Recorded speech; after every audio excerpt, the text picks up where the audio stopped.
जब भी आ गया मैं, मेरे को तो अभी काम में था, अंदर बैठे थे। देखिए, कल जो है गवर्नर साहब को हम मिले थे, हमारे पार्टी के अध्यक्ष और अरोड़ा साहब और सारे विधायक।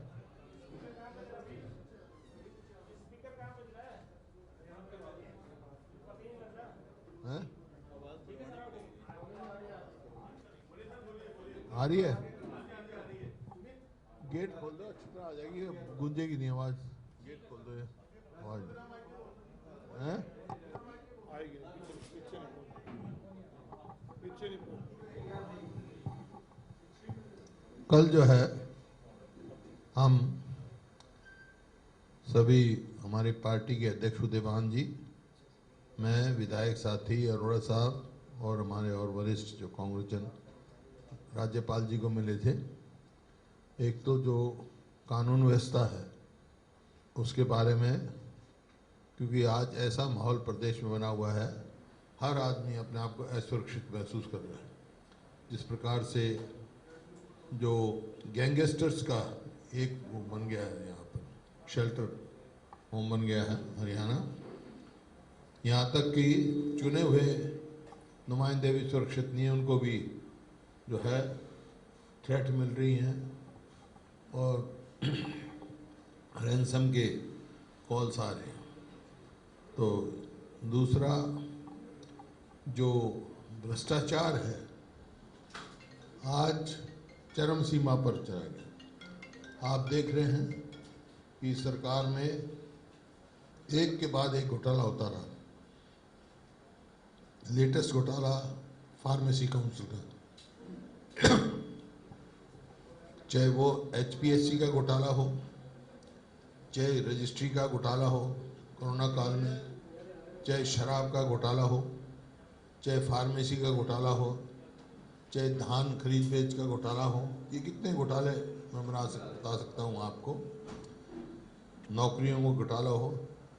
लेकिन आज तक भी जो, मान लो जब हमने एचपीएससी का सवाल उठाया तो ये सवाल नहीं आया भाई हेड कौन कर रहा है एचपीएससी को।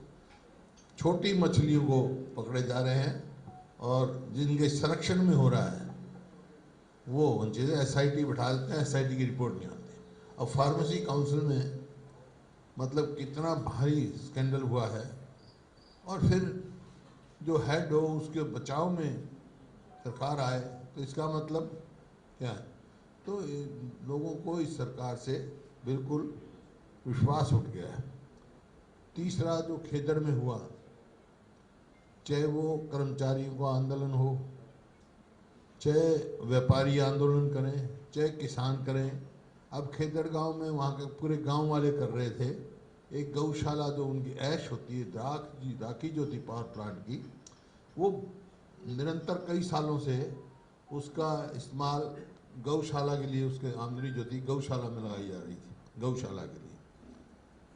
और एकदम उन्होंने नया कानून ला दिया कि भाई इसका यहाँ इस्तेमाल नहीं होगा और सरकार ऑक्शन करेगी। तो पीसफुल एजिटेशन कर रहे थे, उनके ऊपर लाठीचार्ज करी, एक व्यक्ति उनका मरा, और उसके बाद लाश देने से मना कर दिया उन्होंने, सरकार ने। बाद में दबाव पड़ा तो कल उनको डेड बॉडी दी, और उनका ही एक व्यक्ति मारा गया और 302 का मुकदमा भी उनके खिलाफ, 10 व्यक्तियों के खिलाफ। तो हमारी मांग थी कि भाई सारे जो है मुकदमे वापस लिए जाएं, जो जिसकी मृत्यु हुई है उसको कंपनसेशन दिया जाए और एक नौकरी दी जाए, और गौशाला में की आमदनी का जरिया बनाया जाए, जो वो करते थे गौशाला के, वो कर रहे हैं। तो इस प्रकार से आप देख रहे हैं। तो सबसे ज़्यादा चिंता का विषय आज जो है वो है, आज हमारा प्रदेश आर्थिक संकट में जाने के कगार पे खड़ा है। 3,24,448 जो है आज कर्जा हरियाणा के सिर पे खड़ा है। ये बहुत चिंता का विषय है कि स्टेट लायबिलिटीज जो बढ़ रही हैं, तो हमारी ये मांग है कि इसका वाइट पेपर इशू किया जाए। ये कर्जा इतना क्यों लिया गया, कहाँ पैसा इस्तेमाल हुआ, कोई विकास तो नज़र नहीं आ रहा हरियाणा में, कोई नई यूनिवर्सिटी नहीं आ रही नज़र, फीता काटना जरूर आ रहा है, फीता काटू सरकार है। जैसे अभी पंचकुला में national institute of fashion technology का फीता काटा गया, वो किसके समय में मंजूर हुआ था, किसने ज़मीन दी थी, इसकी कोई डिटेल नहीं दी उन्होंने, बल्कि इतना डिलेड कर दिया प्रोजेक्ट। एक बिल्डिंग बनाने में 8 साल लगते हैं। तो ये इस प्रकार से फीता काटने की सबसे बड़ी वाहवाही लेते हैं, लेकिन ये वाइट पेपर इशू करें कि कहाँ क्यों कर्जा लिया गया, कितना पैसा कितना लिया गया। देखिए 2005-2014 तक जीएसडीपी का कुल 16% खर्चा था, जो कि अब 27.8% हो गया है जीएसडीपी का। हालांकि जीएसडीपी रेट बढ़ा हुआ है, फिर भी इतना परसेंट कर्जा हो गया। जबकि 2005 में से जब हमने सरकार ली उस टाइम 24% या कुछ था, उसको हमने घटाया, इन्होंने बढ़ा दिया। जबकि इतना अब मैं बताया ना 3,24,448 कर्जा है, 27.8, ये 22-23 में जो है 27.8।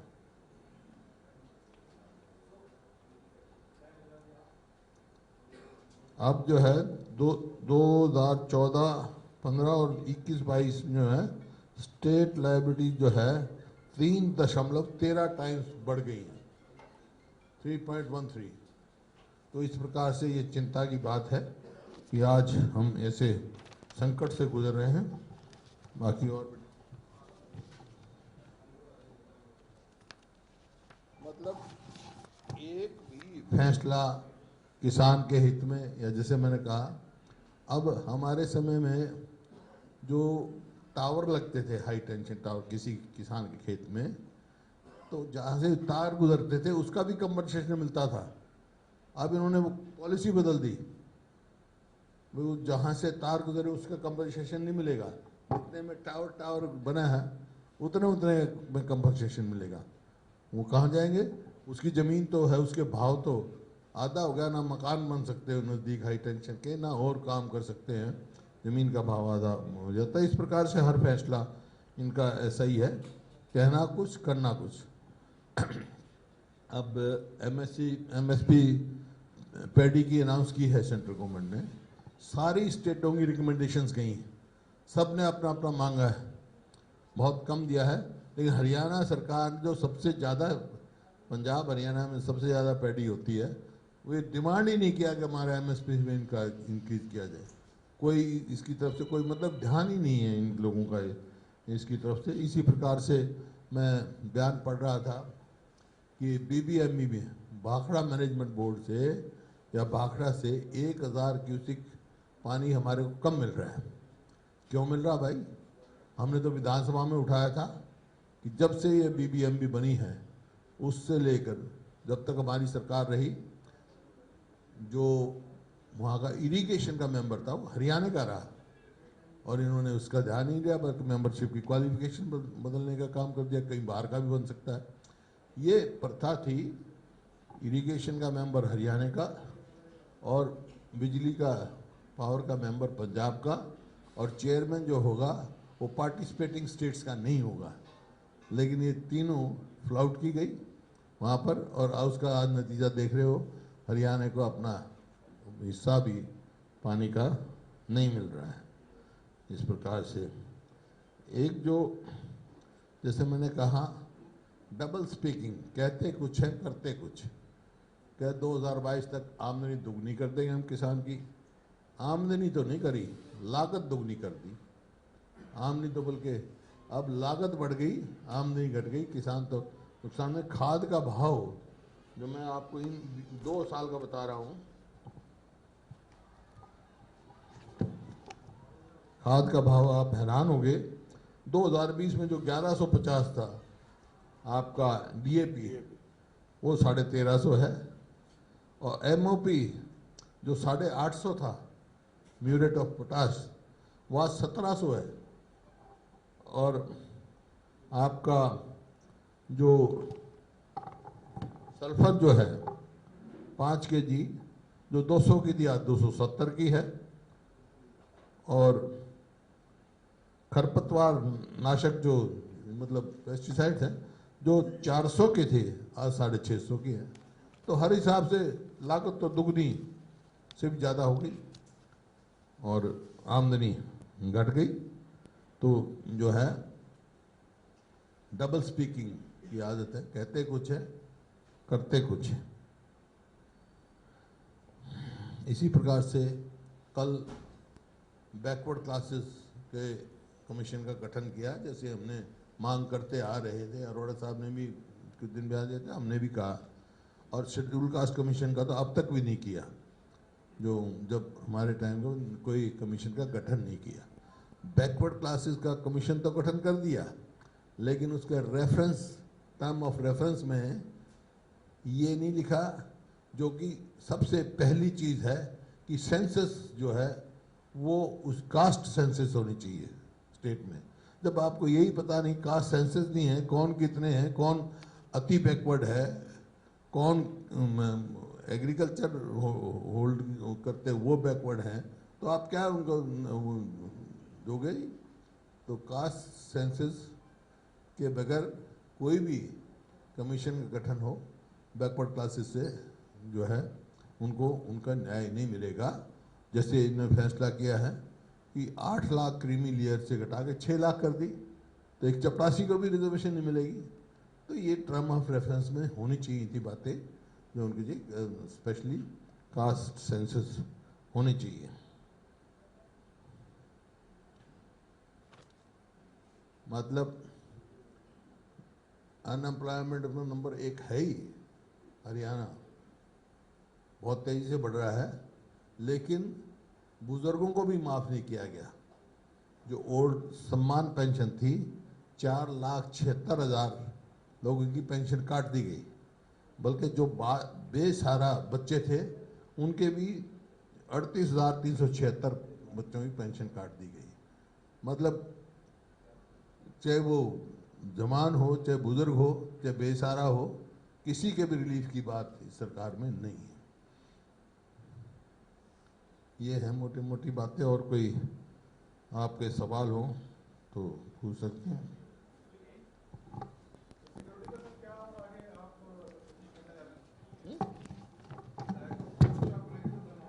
नहीं, सवाल विधायकों का नहीं, विधायक तो नुमाइंदे हैं लोगों के। आम आदमी को सुरक्षा का वो दिया जाए भाई। आम आदमी, हर आदमी आज हरियाणा में अपने आप को असुरक्षित महसूस कर रहा है।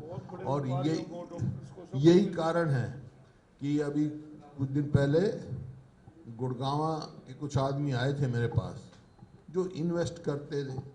तो वो कह रहे थे जी, गुड़गांव में जो पहले गुड़गांव और नोएडा दिल्ली के साथ है, नोएडा से ज़्यादा प्रेफरेंस लोगों की थी क्योंकि कानून व्यवस्था ठीक थी।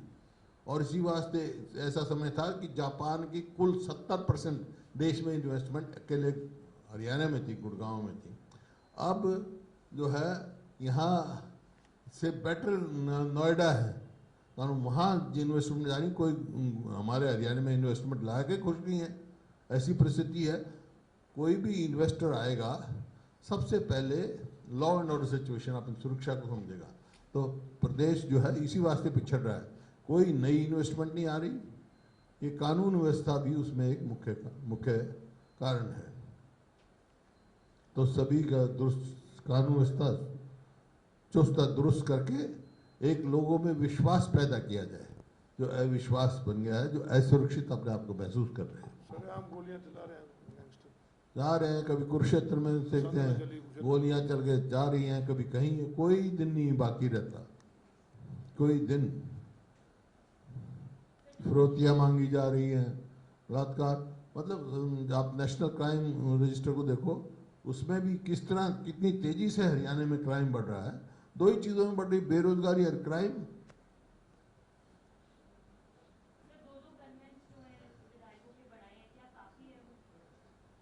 देखिए, विधायकों की सुरक्षा भी जरूरी है, मैं कह रहा हूँ आम आदमी की सुरक्षा भी जरूरी है। जब तक आम आदमी अपने आप को सुरक्षित नहीं महसूस करेगा, हमारा प्रदेश आगे नहीं जा सकता। एक माहौल, ये तो सरना स्थिति बन गई है गैंगस्टरों की। अब ये मूसेवाल के जो हुआ है, उसमें बहुत सारे यहाँ शरण ले बैठे थे। या ऐसा भी समय था कि कोई गिरोह ही नहीं था हरियाणा में, सब छोड़ गए थे। 2005 के बाद हरियाणा छोड़ गए थे, और इसी वास्ते गुड़गांव में इन्वेस्टमेंट आई, हर जगह इन्वेस्टमेंट आई। ये दो विधायकों के जो गनमैन पड़े हैं, दो गनमैन, ये इन्फॉर्मेशन कहाँ से आई? हमारे तो नहीं पड़े, हमारे तो नहीं पड़े। आपके नहीं, जिनको थ्रेट मिली ना उनको, थ्रेट क्या उनके पड़ा है? उनके दो बढ़ाए। ये विधायकों की कह रहे थे ना। पूरी सुरक्षा सरकार की जिम्मेवारी है, आम आदमी की सुरक्षा भी और विधायकों की भी सुरक्षा भी। जनप्रतिनिधि हैं। तो हुड्डा साहब, आप सरकार को सलाह क्या देंगे? क्राइम को घटाने के लिए क्या सलाह देंगे?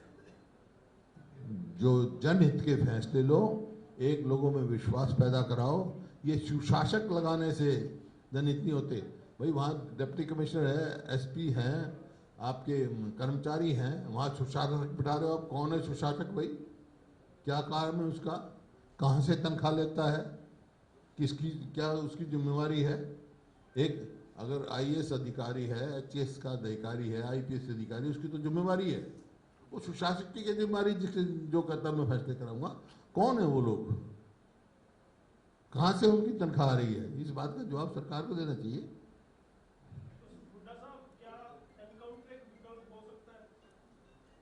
देखिए, सब कानून व्यवस्था कायम रखने के लिए जो कदम उठाने चाहिए सरकार को उठाने चाहिए, सख्त से कदम उठाने चाहिए। सर, आप कह रहे थे कि ये शेल्टर होम बन गया गैंगस्टर हरियाणा का, आपने भी सवाल किया था, क्यों हो रहा है सर? क्या डर खत्म हो गया पुलिस का, या क्या वजह क्या है, क्या लगता है? पुलिस का डर नहीं, पुलिस के सवाल नहीं है। सवाल ये है, सरकार में विश्वास नहीं रहा लोगों को। ये सरकार का काम है भाई। पुलिस तो 2005 से भी पहले यहाँ थी, 2005 से 2014 में भी यही पुलिस थी, अब यही पुलिस यहाँ पर है।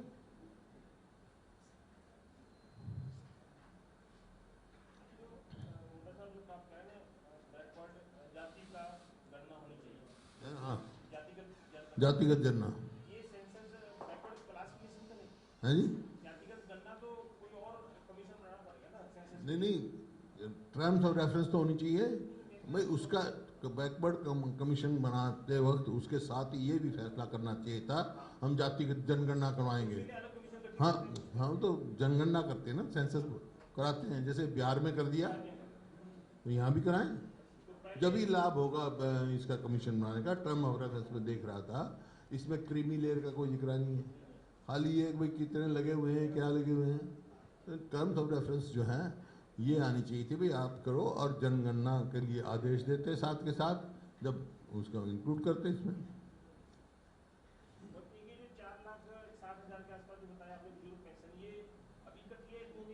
क्या ओल्ड एज पेंशन? 4,76,000 बताया हमने, कितना बताया? जब से सरकार आई, आजकल में कटी है, या 8 साल में कटी है, या 2 साल में कटी है, या परिवार पहचान पत्र लागू होती कटी है? परिवार पहचान पत्र क्या पोर्टल है? पोर्टल सारे बंद, पता नहीं 200 पोर्टल चला रखे हैं। पोर्टल सरकार हो गई है, अजी पोर्टल नहीं आया। पोर्टल में नहीं आया, जिसको 2 साल पेंशन नहीं मिली वो वापस देंगे बैलेंस इनको। पेंशनर तो बढ़ेंगे, उम्र बढ़ती है, घटने नहीं चाहिए, पेंशनर बढ़ने चाहिए। अब वो पोर्टल बताएगा 60 साल का हो गया कि नहीं हो गया।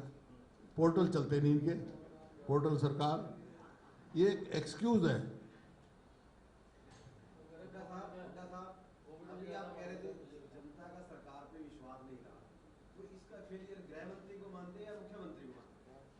व्यक्ति की बात नहीं है, सरकार में सब शामिल हैं।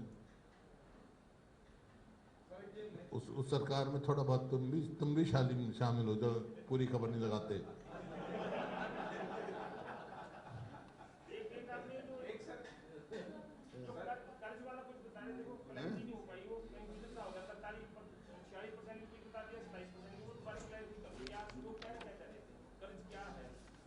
ऐसा है, मैंने बताया, नहीं, मैं ये कह रहा था कि जैसे हमारे टाइम में 2014 तक जीएसडीपी जो है, ग्रॉस स्टेट डोमेस्टिक जो उसका 16% कर्ज था, वो बढ़कर 27.8 हो गया, जबकि जीएसडीपी बढ़ी है, घटना चाहिए, बढ़ गया।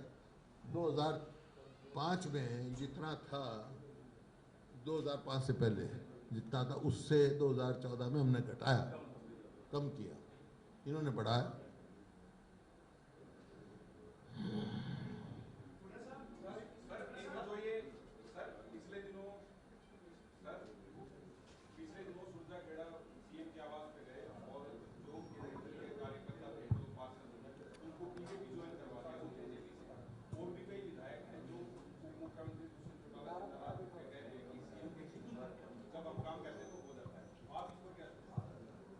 चलो वो तो एक नहीं मर्जी है, जो भी पार्षद चुना जाए, विधायक के साथ किसके साथ जाते हैं, कौन सी पार्टी में ज्वाइन करता है, ये तो उनकी इच्छा है। कोई इंडिपेंडेंट जीता है तो उसमें मेरे को क्या है, लेकिन ये दर्शाता है कि सब ठीक ठाक नहीं है। हुड्डा साहब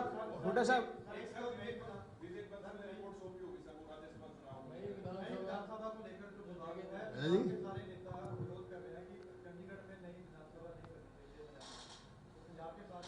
पंजाब का कोई बात नहीं, 40% हमारा है।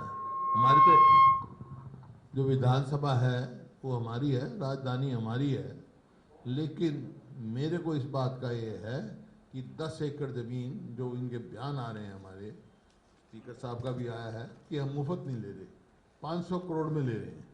क्यों भाई? और वहाँ क्यों ले रहे हो? विधानसभा के साथ क्यों नहीं ले रहे? 550 करोड़ 10 एकड़ के, तो इसका मतलब जमीन हमारी, इसका मतलब 51 करोड़ रुपए पर एकड़ हो गया ना। 28,000 एकड़ में बनी हुई है चंडीगढ़, और हरियाणा का हिस्सा उसमें 40% भी लगाओ तो 12,000 एकड़ के करीब आता है। तो 12,000 को 50 करोड़ से ज़राब कर दो आप, 6 लाख करोड़ हो गया। हमारे 6 लाख करोड़ दे दो, तुम्हारे इतना सेंटर को कहता हूँ 6 लाख करोड़ दे दो, हमारा हिंदी भाषी क्षेत्र दे दो, हमारा पानी दे दो, हम राजधानी अपनी बना लेंगे। ये कोई बात थोड़ा, ये हमारी राजधानी और 550 करोड़ रुपया मांग रही, गलत है। और हमारी जमीन का पैसा दे, हम 550 करोड़, तो ये तो अपना जो है, जो चंडीगढ़ पर जो हक है उसको डिल्यूट करने की बात है, वो हमारे को मंजूर नहीं है। हाँ, विधानसभा में छोटा है, समस्या है, तो 7 बनाओ। अभी कहेंगे कि ये तो कारबुजे के उसमें आता है, भाई ल्यूटन दिल्ली थी, उसका भी तो वही स्टेटस था। मैं सांसद था, मेरे होते हुए लाइब्रेरी कैसे बन गई पार्लियामेंट हाउस के साथ, उससे पहले एनेक्सी कैसे बन गई, तो यहाँ क्यों नहीं बन सकती? इसके साथ क्यों नहीं मिल सकता? हमारे प्रेजेंट स्ट्रक्चर को मत छेड़ो, साथ तो जमीन पड़ी है भाई, आपके सेक्रेटरीट के पास 7 किलोमीटर जाएगा, एक आदमी यहाँ से जाएगा 7 किलोमीटर जाएगा, सेक्रेटरीट 7 किलोमीटर, आधा विधानसभा यहाँ, ये बिखराव जो है नहीं। पंजाब के मंत्री तो कह रहे थे सर हम बनने नहीं देंगे विधानसभा, वहाँ भी ऐतराज है उनको। उनके कहने से क्या होता है? हरियाणा हमारा, जमीन हमारी कांग्रेस वाले भी कह रहे हैं, है, जो पंजाब कांग्रेस है वो भी कह रहे तो कह देंगे। जब ये बादल साहब के बाद बीजेपी थी, जब बादल साहब ने SY लटवाने का काम किया तो बीजेपी ने क्या किया था भाई? वो उनकी स्टेट का मामला है, मेरा अपनी स्टेट का मामला है, मेरा अपना अधिकार है।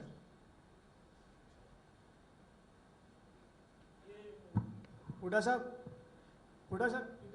सर 21 तारीख को ईडी पूछताछ करने के लिए बुला रही है सोनिया गांधी को, लेकिन कांग्रेस हाईकमान ने फैसला किया है कि पूरे देश भर में 21 जुलाई को विरोध प्रदर्शन होंगे, तो हरियाणा में भी क्या कोई विरोध प्रदर्शन की रणनीति बनाई जाएगी? जो पार्टी फैसला करेगी उस पर अमल किया जाएगा।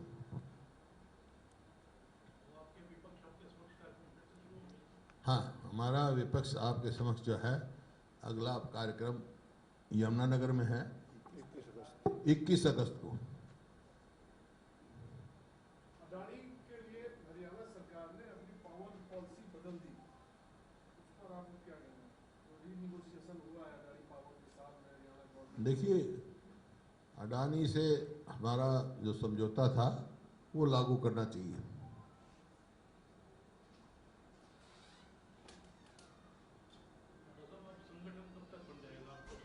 अगस्त तक बन रहा है, जल्दी ही बने। अच्छा मजबूत संगठन आपको दिखाई देगा। ये वोट क्रॉस करने वाले जिसे राज्यसभा में वोट दी नहीं कांग्रेस के उम्मीदवार को, एक इंडिपेंडेंट कैंडिडेट को दी थी। अब वो नेताओं से बीजेपी से मिल रहे हैं, वो पब्लिक प्लेटफॉर्म पे है ही, और उनके आभार अंदर से मोहित हैं। इस विषय में कुछ कहना चाहेंगे? नहीं, मोहित हैं नहीं हैं ये मैं नहीं कह सकता हूँ, वो पहले भी थे लेकिन उस बात की नहीं। लेकिन वो विधायक हैं, स्वतंत्र हैं अपना फैसला करने में। लेकिन अगर पार्टी दूसरी ज्वाइन करते हैं तो पहले अपनी सीट से जो चुन के आए हैं उससे इस्तीफा दें, चुनाव लड़ें, कोई सी पार्टी में जाए, स्वतंत्र है पार्टी जाने में।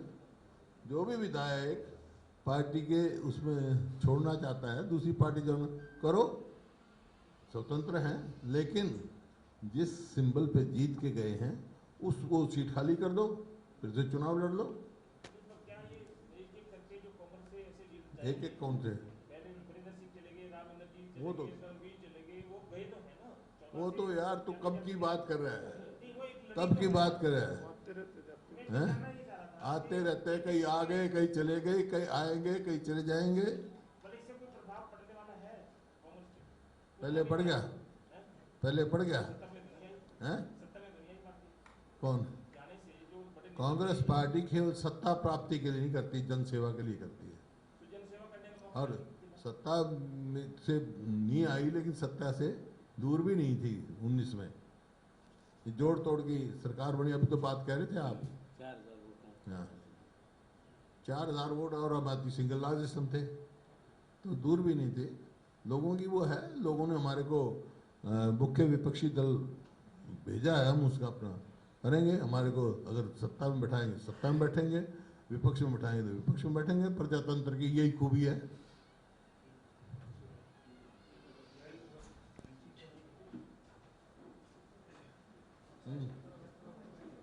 बोलो हैं?